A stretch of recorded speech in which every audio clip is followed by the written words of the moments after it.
तो हेलो सभी डॉक्टर्स को।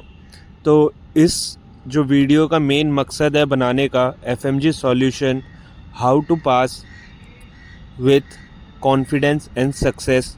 तो मैं आपको बताना चाहता हूँ कि आप इस चीज़ को कैसे करें, और प्लीज़ एक बार के लिए आप थोड़ा सा अपना दिमाग शांत रख के बात को समझने की कोशिश करें। क्या पता इससे आप जो है अपना पेपर क्लियर कर पाएँ, अगर इस बात को आप पूरा समझ पाएंगे तो।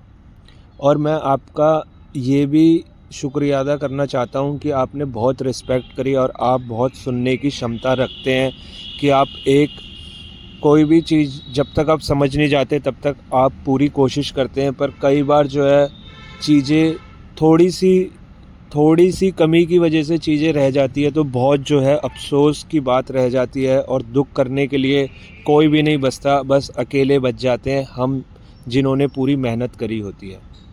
तो इसीलिए अभी भी कुछ टाइम बाकी है, और उस टाइम के अनुसार मैं ये चीज़ आप सबको बताना चाह रहा था कि हम जब एग्ज़ाम से पहले तो बहुत सारे एग्ज़ामों में हम मार्क्स स्कोर कर लेते हैं 160, 170, 180, किसी एग्ज़ाम में 130 स्कोर करते हैं, 125, 145, 148।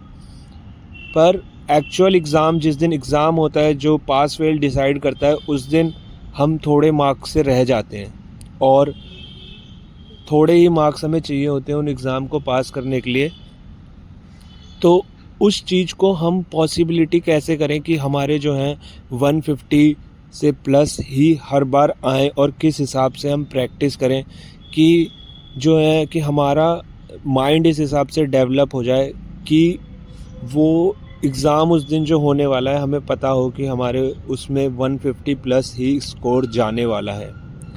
तो सबसे पहले तो जब हम क्वेश्चन करें तो ये चीज़ें अब ध्यान से सुनना, और सभी डॉक्टर सब चीज़ ध्यान से सुनते हैं और बहुत ज़्यादा जो है मेहनत कर रहे हैं, और बस थोड़ी सी मेहनत तो आपने पूरी कर ली है, और थोड़ी सी बस आपको समझदारी दिखानी है कि किस हिसाब से जो है इस चीज़ को करना है। पहले तो ये समझना है उस दिन जो है बस हमें 150 स्कोर को क्रॉस करना है। 150 स्कोर को क्रॉस करना है तो हमें ज़्यादा और इधर उधर की चीज़ें नहीं सोचनी है कि हमें ये चीज़ भी आनी चाहिए, हमें वो चीज़ भी आनी चाहिए, हमें ये नहीं आता है, हमें वो नहीं आता है। इसमें अपने दिमाग को सुलझाना उलझाना नहीं है।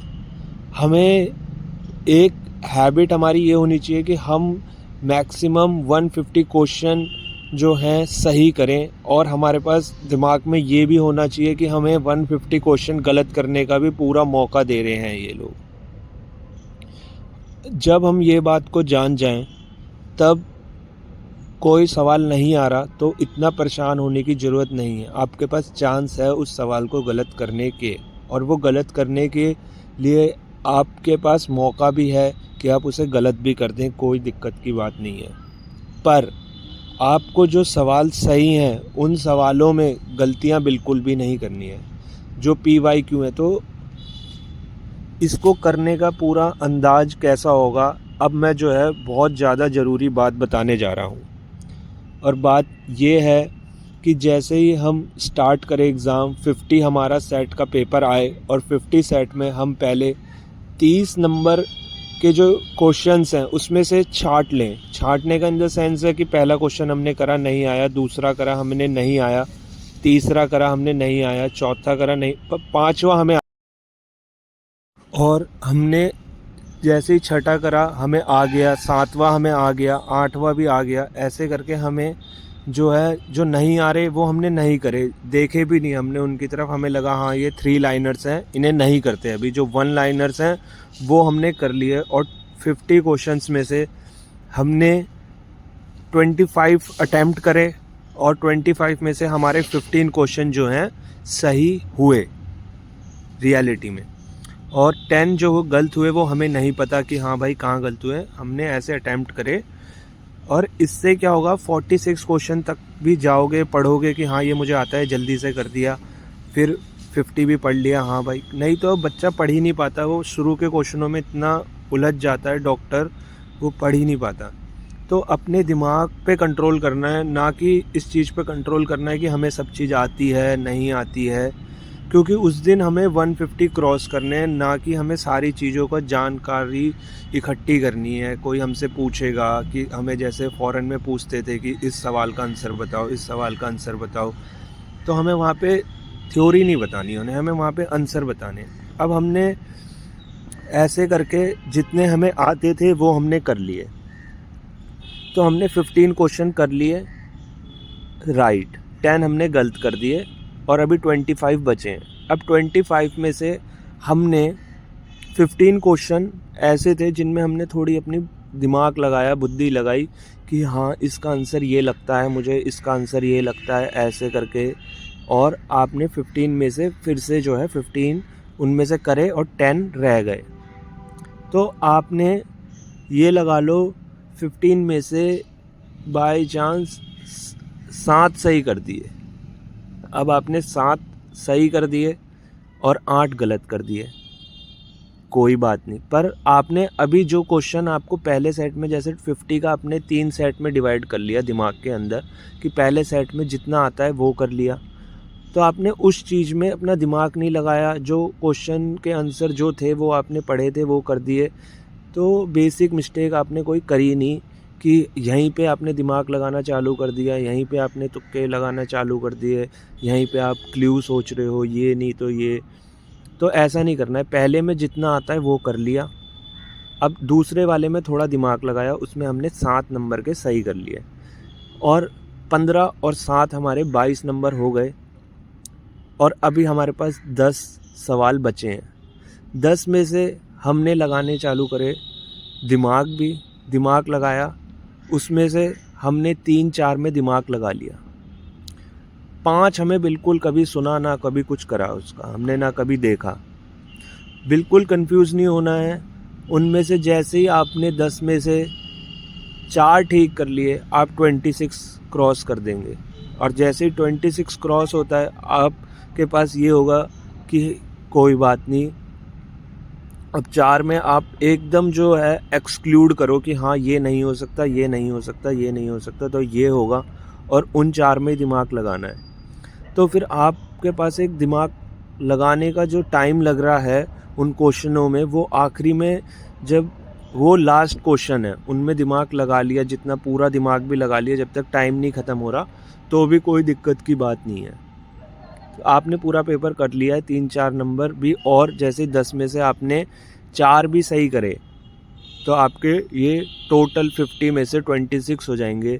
कि पहले 50 के जो है आपने 25 में से 15 नंबर निकाले, और फिर 15 में से 7 नंबर निकाले, और फिर 10 में से आपने, और 10 क्वेश्चन में आपने 4 नंबर निकाले।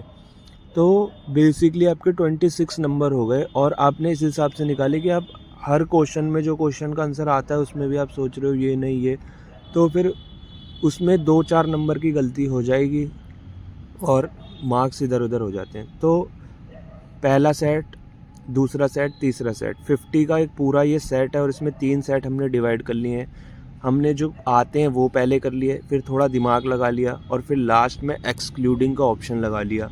इस हिसाब से हमें पेपर को करना है। और 6 जितने भी सेट होंगे, 3-3 सेट में हमें फर्स्ट सेट में 50 में से 25, 50 में से 25, 50 में से 26, 30 का अप्रोच रखना है गाइस।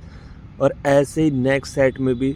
तो हमें हर सेट में ये होगा कि हाँ जितना लिमिट हमारी है, हमारा जो लिमिट है कि हमें 150 के प्लस लाने हैं, 180 तक लाने हैं, तो हम वहाँ तक पहुँचने का जो है हम वही मोटिव रख रहे हैं, ना कि हम वहाँ पे अपनी नॉलेज को जो है चेक कर रहे हैं कि हमें कितना आता है। नॉलेज नहीं चेक करनी गाइस, हमें 150 के प्लस मार्क्स लाने हैं। डॉक्टर्स आप बहुत ज़्यादा जो है मेहनत करते हैं, और आपकी मेहनत जो है लोग बाग नहीं समझ पाते हैं, सब अपने कामों में उलझे रहते हैं।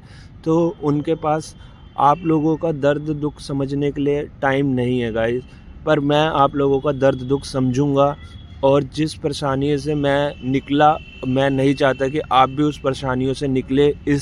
इस टेक्निक को एक बार आप भी समझें, और आपको लगता है कि ये काम कर सकती है और इसमें कुछ हिसाब है कि हम 150 के क्रॉस कर पा रहे हैं, और एक बेसिक नॉलेज भी, क्योंकि हर को नॉलेज है बहुत। मैंने ऐसा भी सुना है बच्चे और डॉक्टर्स जो होते हैं वो मतलब बचपन से इतना पढ़ते हैं कि वो इस टाइम पे भी बहुत ज़्यादा जो है नॉलेज एक्वायर कर लेते हैं और उन्हें हर चीज़ का आंसर भी पता होता है अच्छे से, इतनी उनकी शार्प मेमोरी होती है। पर वो क्वेश्चन इस हिसाब से होते हैं कि वहाँ पे वो टाइम कंज्यूम कर लेते हैं और हम जो हमें आता है 46 क्वेश्चन वो हम उसको टाइम ही नहीं दे पाते। हमने 15th नंबर क्वेश्चन को अगर सारा टाइम दे दिया और हम बेसिकली फिर ज़्यादा आखिरी में आते आते माइंड में ये भी चल रहा है कि टाइम भी ख़त्म हो रहा है और क्वेश्चन इतने सारे बचे हैं। तो ये सब चीज़ों से बचकर एक अपना नया रूट, एक हाईवे पे चलनी है गाड़ी। आपका दिमाग जो है हाईवे पे चलाना है और एग्ज़ाम आपको ना चलाए, आप एग्ज़ाम को चलाओ गाइस। उसमें से जो सही आंसर है उनको करो और जो है गलत आंसर है जो नहीं आते उन्हें मत करो और अपना पॉजिटिव रिज़ल्ट देने की कोशिश करो। और अभी भी अगर आप 130, 148 अभी जीटीज़ में किसी मॉक एग्ज़ाम में पेपर दे रहे हैं, तो उसमें जितने भी जो हैं आप 20 मार्क्स के जो ऐसे क्वेश्चन हैं जो बार बार रिपीट हो रहे हैं उनको आप याद कर लो। कहीं भी जो टेबल वाले हैं उनके वन लाइनर आप कैसे भी करके याद कर लो और याद करके आप 20 मार्क्स का प्लस पॉइंट हर सब्जेक्ट में कि हाँ भाई ये क्लू है कि इसका आंसर ये है, इसका आंसर ये है। गाइस एकदम परफेक्ट भी वहाँ पे चीज़ें नहीं आती और एकदम मतलब कि पूरी कॉपी भी नहीं आती और पूरी अनकॉपी भी नहीं आती। चीज़ें वही रहती है, थोड़ी बहुत चेंज हो जाती है। बस हड़बड़ी नहीं करनी है और जल्दीबाजी बिल्कुल नहीं करनी है। बस इस हिसाब से करना है कि पहले 25 में से 15 निकाल लिए, फिर 15 में से हमने 7 क्वेश्चन सही निकाल लिए, फिर हमने 10 में से 3-4 क्वेश्चन सही निकाल लिए। गाइस इतना तो सब कर सकते हो गाइस।